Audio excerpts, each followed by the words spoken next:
잇몸병을 그대로 방치했다가 전신질환 위험성을 높인다는 거 알고 계셨나요? 이미 잇몸병이 협심증, 뇌경색, 심근경색, 류마티스 관절염, 당뇨병, 골다공증, 성기능장애 발병과 관련이 있었다는 논문도 있는데요. 오늘은 잇몸병에 대해 이야기해 보겠습니다. 잇몸병이 이렇게 전신 건강에 영향을 끼치는 건 크게 두 가지 원인으로 설명됩니다. 첫 번째는 잇몸 주변 세균과 세균 부산물이 잇몸 내부의 혈관 안으로 침투하고 혈관으로 들어간 세균은 직간접적으로 전신염증을 일으킬 수 있습니다. 두 번째는 치주염으로 인한 치아 주변 잇몸 조직에서 염증 반응의 결과로 생기는 염증성 사이토카인에 의한 것인데, 사이토카인은 몸의 면역 반응을 정상보다 높은 수준으로 유지하도록 해 전신 질환을 쉽게 유발합니다. 잇몸병이 생기는 이유: 10대 후반, 20대, 30대 초반 정도까지는 전체적으로 뼈가 많이 녹는 만성 치주염은 거의 나타나지 않습니다. 며칠간 양치가 잘 안 되거나 스트레스, 피로 등으로 인해 부분적으로 잇몸이 붓고 불편한 치은염 혹은 급성 치주염으로 나타나게 됩니다. 30대 중반 이후에 잇몸 관리가 오랜 기간 잘 안 되는 분들에서는 전체적으로 잇몸뼈가 녹고 잇몸이 붓고 이가 흔들리는 흔히 풍치라고 하는 만성 치주염이 나타날 수 있습니다. 여기서 더 악화되면 이가 빠지게 됩니다. 이때 여러 가지 사정에 의해 임플란트나 틀니를 하지 못하는 경우 위아래 물리는 관계, 즉 교합이 무너지게 되면서 외모도 변하게 되고, 또한 치아 상실 후 너무 늦게 치과에 오게 되면 마주보는 치아의 과맹출로 공간이 부족하게 되어 치료 과정이 훨씬 복잡하게 됩니다. 그러므로 만성 치주염으로 되지 않도록 꾸준한 관리가 필요합니다. 잇몸병은 유전이다? 구강 환경은 유전적인 영향을 많이 받습니다. 잇몸병이나 충치 유발이 잘 되는 것은 유전적 원인이 있습니다. 부모님이 충치가 많았던 경우 그 자녀에서도 충치 유발률이 높고 잇몸병도 마찬가지인 결과가 있습니다. 또한 교정 상담을 받으러 온 어린이의 치아 배열과 같이 온 부모님의 치아 배열이 유사한 경우가 많습니다. 뿐만 아니라 많은 연구가 진행되진 않았으나 산모의 잇몸병이 태아에 전달되어 좋지 않은 결과가 생겼다는 보고가 있었습니다. 임산부의 경우 급격한 호르몬의 변화와 면역력의 저하로 잇몸 질환이 생기기 쉬운데요. 평소에 꼼꼼한 양치질이 반드시 필요하고, 비교적 태아에 안전한 시기인 임신 3개월에서 6개월인 임신 중기에 치과에 방문하여 스케일링이나 필요한 치료를 받는 것을 추천드립니다. 개인적으로 임산부들께 치아 통증이 심한데 태아 걱정으로 참는 것은 산모의 스트레스를 증가시켜 또 다른 문제를 일으킬 수 있으니 증상이 심해지기 전에 적절한 처치를 받으라고 합니다. 잇몸병 확인법, 예방법. 그렇다면 내가 잇몸병이 있는지 어떻게 알 수 있을까요? 잇몸병이 있는지 확인할 수 있는 방법은 의외로 간단합니다. 양치할 때 피가 나거나 잇몸이 붓고 아픈 경우 잇몸병이 있다고 볼 수 있습니다. 피가 나는 것은 잇몸에 염증이 있다는 표시입니다. 건강한 잇몸을 바늘로 찔렀을 때 아프고 순간 피는 나지만 금방 괜찮아집니다. 하지만 염증이 있는 잇몸은 양치나 치실만 해도 피가 나는 거죠. 예방하기 위해서는 기본적인 것이 가장 중요한데, 치태가 쌓이지 않게 양치를 잘하는 것이 첫째이고, 추가적으로 치간 칫솔이나 구강 세정기를 통한 잇몸 관리가 중요합니다. 하지만 건강한 잇몸의 경우 치간 칫솔이 들어가지 않으니 치실만 사용할 것을 권해드립니다. 구강 세정기는 치아 사이 청소 이외에 잇몸 마사지 효과가 있으니 사용해주면 아주 좋습니다. 두 번째는 정기적으로 치과를 방문해서 해결되지 않은 치태가 쌓여 생긴 치석을 제거하는 것입니다. 이 부분만 잘 되어도 잇몸병은 생기지 않을 수 있습니다. 특히 50대 이상부터 잇몸병 환자분들이 가장 많은데요. 최소 6개월에 한 번 치과를 방문하여 치석이 많이 쌓이지 않게 관리해 주어야 합니다. 잇몸은 재생 가능할까? 잇몸병이 진행되는 모형입니다.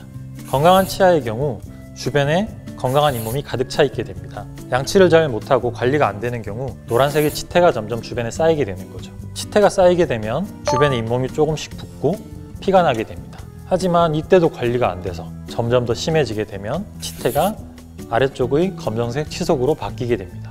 치석은 세균 덩어리라고 생각하시면 되는데요. 세균 덩어리가 점점 뿌리 쪽으로 쌓여가면서 아래쪽의 잇몸뼈도 같이 녹아내려가게 됩니다. 그러면서 치아 뿌리를 잡아주던 뼈는 점점 없어지게 되고 이는 흔들리고 나중에 발치하게 되는 거죠. 우리 몸은 상처가 생기면 피부가 재생되는데요. 잇몸도 피부처럼 재생이 될까요? 지금부터라도 치과에 가서 관리를 받으면 꽉 채워진 잇몸으로 돌아갈 수 있나요? 안타깝지만 대부분의 경우 재생은 이뤄질 수 없습니다. 잇몸 치료나 잇몸 수술 등을 통해 뿌리 주변 치석과 염증 등을 제거하고 적절한 처치를 통해 악화되는 것을 멈추는 것이 일반적인 방법입니다. 아주 드물게 인공뼈 이식을 통해 개선되는 경우도 있습니다. 한번 나빠진 잇몸은 건강한 잇몸으로 재생되진 않는다. 그러나 지금이라도 관리를 하지 않으면 돌이킬 수 없는 단계에 이를지도 모릅니다. 잇몸병을 제때 치료하지 않으면, 만약 잇몸병이 있는데 치료를 받지 못하면 어떻게 될까요? 치료되지 않은 잇몸병은 점점 악화되어 결국 치아가 흔들리고 빠지게 됩니다. 치아가 상실되면 저작 기능을 잘 못하게 되어 전신적인 영양 공급에도 문제를 줄 수 있습니다. 그러면 당연히 신체 면역력도 떨어지고 다른 질병에 영향을 줄 수 있겠습니다. 그리고 너무 늦게 치과에 방문하는 경우 임플란트나 틀니를 하기에도 좋지 않은 조건인 경우가 많아 고생하시는 경우가 많습니다. 잇몸병, 늦었다고 생각할 때가 가장 빠른 시기입니다. 최악의 환자 사례. 사실 저는 부강 상태가 안 좋더라도 저랑 상담하고 나서 치료받으면서 잘 따라와 주시는 분은 걱정하지 않습니다. 남아있는 치아가 몇 개 없고 그마저도 많이 흔들리는데 다른 치료는 필요 없으니 본인이 원하시는 것만 해결해달라고 하는 분들이 간혹 있는데, 사진을 보면 이분은 남아있는 치아가 많지도 않았고 그마저도 좋지 않은 경우가 너무 많았습니다. 뽑아야 될 치아도 더 있고 기존에 하셨던 부분도 교체해야 될 것들이 많은데 그 부분들은 전혀 귀담아 듣지 않으셨죠. 저는 어쩔 수 없이 원하시는 것만 해결하고 안타깝지만 그냥 보내드릴 수밖에 없었습니다. 그런 분들을 보면 많이 안타깝고, 이런 분들이 최악의 잇몸병이라고 할 만한 것 같습니다. 잇몸 치료 안 아프게 받는 법. 잇몸병을 개선하기 위해 잇몸 치료를 받게 되는데요.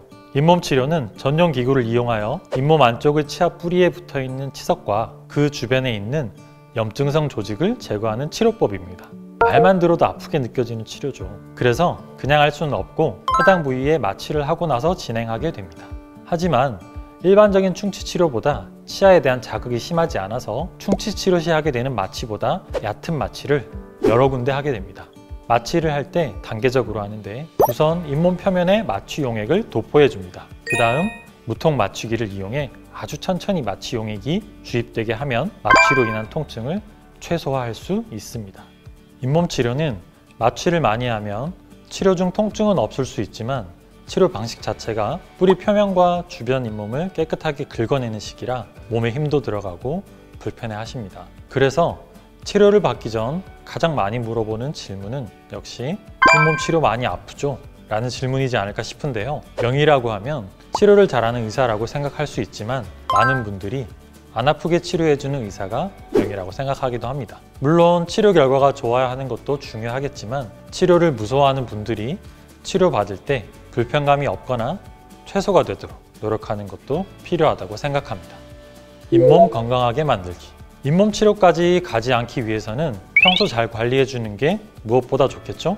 그래서 기본적인 양치 이외에 쉽게 하실 수 있는 몇 가지 방법들을 말씀드릴까 하는데요. 먼저 소금물로 입안을 헹궈주는 일명 소금물 가글입니다. 입안은 축축하고 따뜻해서 세균이나 박테리아가 번식하기 쉬운데요. 소금물로 가글하면 입안의 산도를 중화시키고 세균, 박테리아 번식을 억제하고 감염을 차단하는 효과가 있고요. 칫솔이 닿기 힘든 부분까지 소독할 수 있어서 충치, 잇몸 질환, 풍치 등을 예방할 수 있습니다. 소금물로 가글을 하기 전에 깨끗하게 양치질을 하고 치아 사이에 끈 이물질을 제거하신 다음 약 30초 동안 가글하고 10번 정도 물로 충분히 헹구는 것이 좋습니다. 이때 소금물은 미지근한 물에 소금을 조금 넣고 충분히 녹인 다음 사용하시면 됩니다. 그런데 너무 짜면 입안에서 삼투압이 작용해 입마름이 나타날 수 있으니 주의하시고요. 양치하는 소금물의 농도는 1% 정도가 적당한데요. 잘 모르겠다 싶으시면 약국에서 파는 생리식염수로 가글링 하시는 걸 추천합니다. 그렇다면 칫솔에 소금을 묻혀 양치질을 하는 것도 좋지 않을까? 이렇게 생각하시는 분들도 계실 텐데요. 하지 않는 것이 좋습니다. 소금의 입자는 매우 크고 거칠어서 치아 표면이나 잇몸에 상처를 줄 수 있으니 절대 안 하는 게 좋습니다. 다음은 천연 항생제라고도 불리는 프로폴리스를 활용한 방법인데요. 프로폴리스는 꽃이나 나무의 생장점을 보호하는 수지와 꿀벌들의 침, 분비물 등이 혼합되어 만들어진 물질로 세균과 바이러스의 침투를 막아주는 기능이 있어 질병으로부터 체내를 보호하고 면역력 강화에 도움이 된다고 알려져 있죠. 평소 구내염이 자주 발생하거나 치아 및 잇몸 건강이 좋지 않다면 프로폴리스를 꾸준히 섭취하거나 스프레이 타입의 프로폴리스를 입안에 도포해주면 증상 완화에 도움이 됩니다.